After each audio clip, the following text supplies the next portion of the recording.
divers, Alec Peirce again. Alec Peirce Scuba. Another tech tip. This particular tech tip is one that one of my viewers suggested, and I really appreciate that, by the way. Keep those comments coming in. I try my best to answer them all. In the very beginning, when we started these tech tips a couple of years ago, I answered every one. If I don't give you a quick reply right away, please don't get upset. It's just there's so many, like 15 or 20 a day. But I like to give a pretty thorough answer. So anyway, don't get upset if I don't answer everyone. But I appreciate the comments. First of all, your comments are valuable to me. I actually learn from this. I'm enjoying it because I'm learning from this, yes. And secondly, so often your comments lead to the next tech tip. Because if you're interested in a particular aspect of scuba diving, guess what? Lots of other divers are too. So I will do a tech tip based on your suggestion, and this is an example right here. Redundant air supply. Like I said, redundant air supply. We're scuba divers. We don't use 4-syllable words. Well, we do sometimes, but redundant air supply. Redundant air supply means, as its name implies, if you understand the meaning of redundant, extra or spare or emergency in case you mess up. That's what that means. Air supply. So this is different from safe second. Safe second octopus is a completely different thing. You see, a safe second or octopus does not have a redundant air supply. Well, not necessarily. It may have, but not necessarily. Most standard octopus or safe second setups use the same air from your tank that you're using. You see? And that's for emergency purposes only, specifically in case your buddy, another diver, is out of air, has a problem.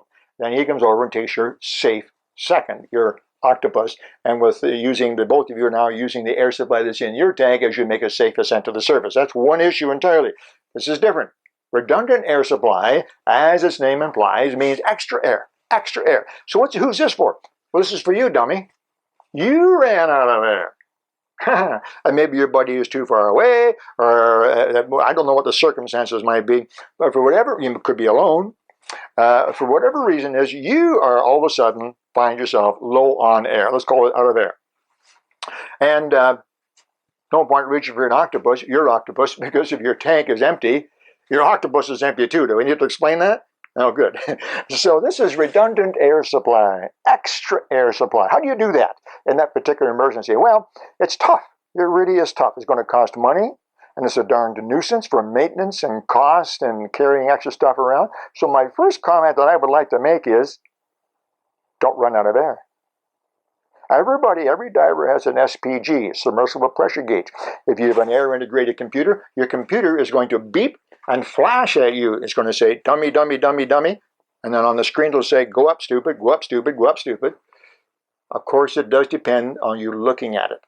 Just as your pressure gauge, which is getting down into the red and is running out of air, you have to look at it and then you see it. If you don't look at your pressure gauge, then you better buy one of these. All right, but normal divers, safe divers, aware divers, how's that for a good word, are looking at their SPG, the air supply, regularly. A little different than running out of gas on a car, which you all know is a real nuisance. You run out of gas on a car, you pull off the side of the road, and you got a long walk ahead of you. Do I need to explain once again that running out of air while scuba diving is different than running out of gas? Right.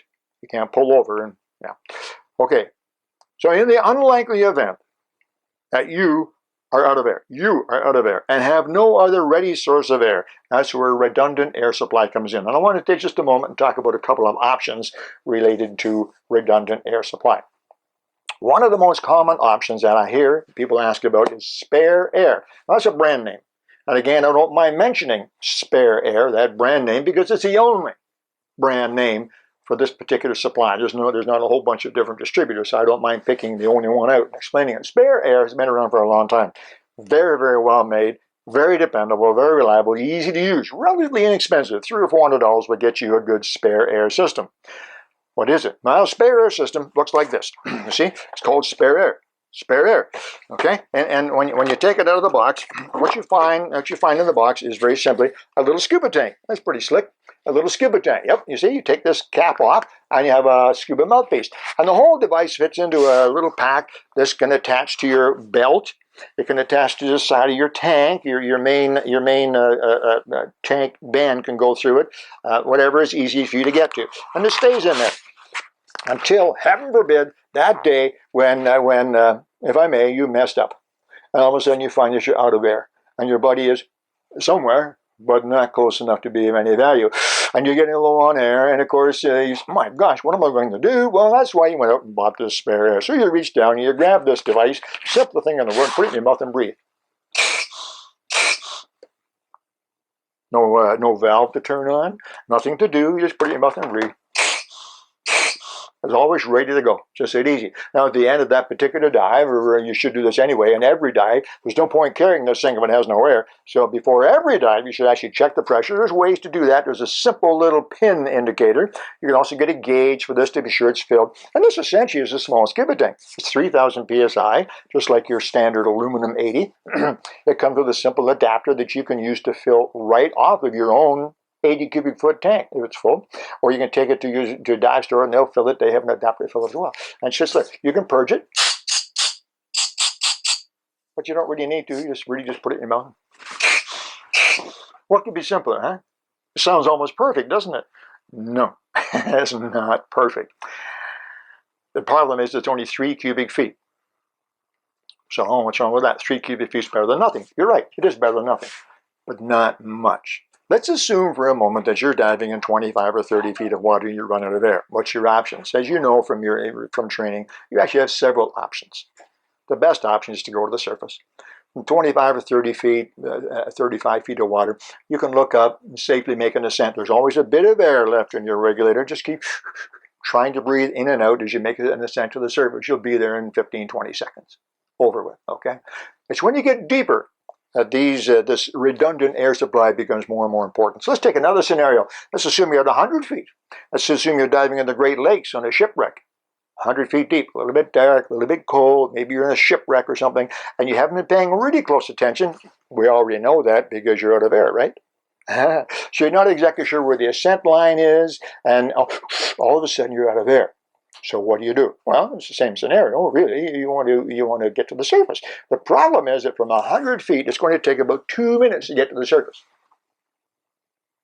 And the spare air gives you about a minute of air at 100 feet. So if you take this device out and stick it in your mouth, first of all, you have to get calmed down. You're not going to race for the surface right. You're going to breathe for a second now. It's half gone.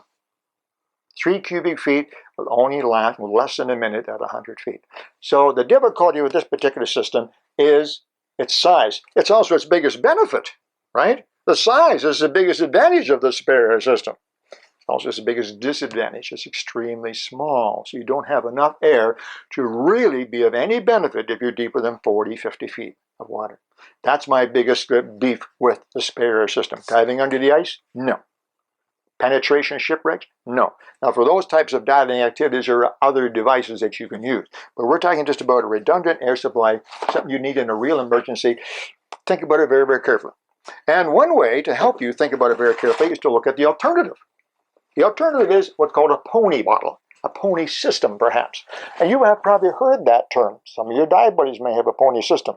I'm not advocating pony systems. I'm simply pointing out options, okay? What's a pony system? Well, a pony system, to be perfectly honest, is another scuba system. Just another tank with a regulator on it. Hangs on your side, and if the first one has a problem, like running out of air, that'd be a problem, right? Well, you switch to the second one. It's just that easy. It's another scuba system.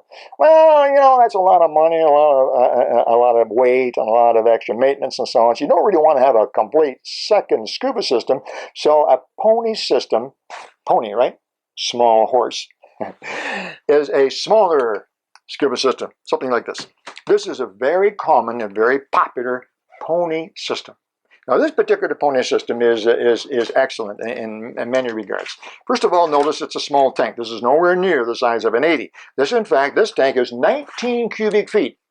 Spare air was 3 cubic feet, right?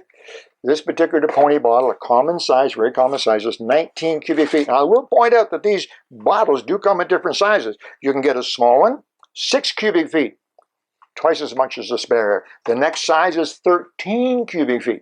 The next size is 19 cubic feet. And then there's a 30 cubic foot pony bottle, and there's a 40 cubic foot pony bottle. Now, you get to 40 cubic feet, my opinion. First of all, that's half a scuba tank.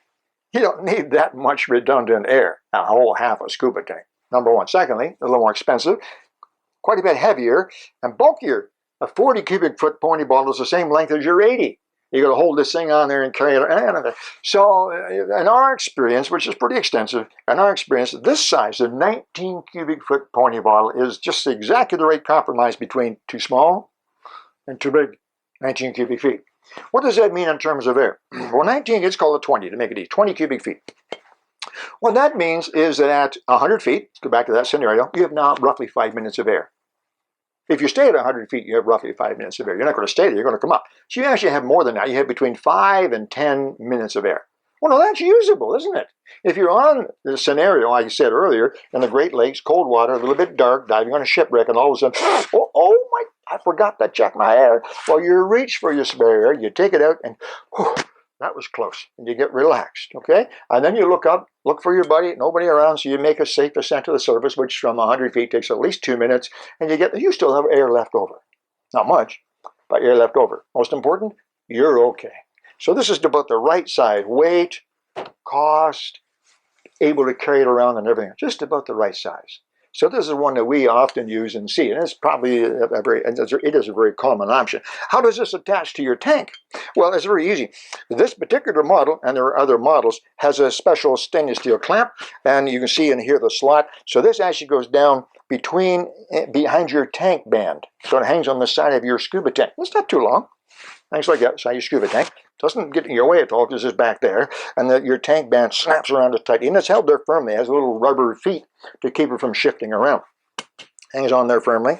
And it has a tank band, just like the tank band that you use in your buoyancy compensator. Now, very simple. And then it drops in. Click. You get this filled at your dive store. When you get your own tank filled, you check it to make sure it's full. It's pretty straightforward. And it has a regulator on it. Yeah, this looks like a regulator. Something's missing. There's no yoke screw. Well, this particular design, which we just started selling 2 or 3 years ago, we used to have a normal regulator on there.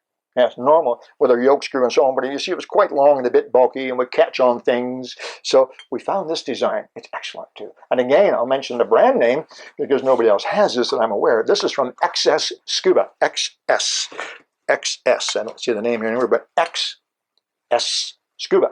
And you can see it in there online on the catalog. It's just excellent. Very common. Look, that's the whole first stage. Look at that. Very, very common first stage. It's a DIN attachment, so your pony bottle will have a DIN valve and it screws in. Okay? Small, compact, can't get banged. And we have installed, or XS has installed, a pressure gauge. Again, it's already better than the spare air. Look, yep, I'm full of air. Let's go. I'm full of air. That sounds funny, doesn't it? Anyway, and it also has a nice long hose. A little longer than usual for a couple of reasons. First of all, it's coming from farther back. You have to be able to find it. And what we usually suggest our divers do, I don't want to knock that off of it, we usually suggest our divers that they hang this down as a second octopus hose. So you'll have your safe second up where it should be, and that's for your dive buddy if he needs air. This one is for you. So it hangs down here where you can see it, and you know exactly where it is, and you can get it up quickly into your mouth when you need it. Okay?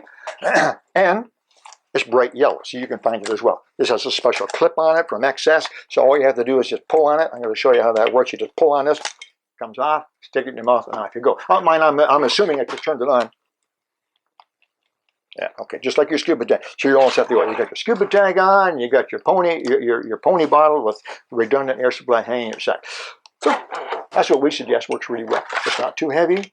Maintenance is no more than a spare air or anything else.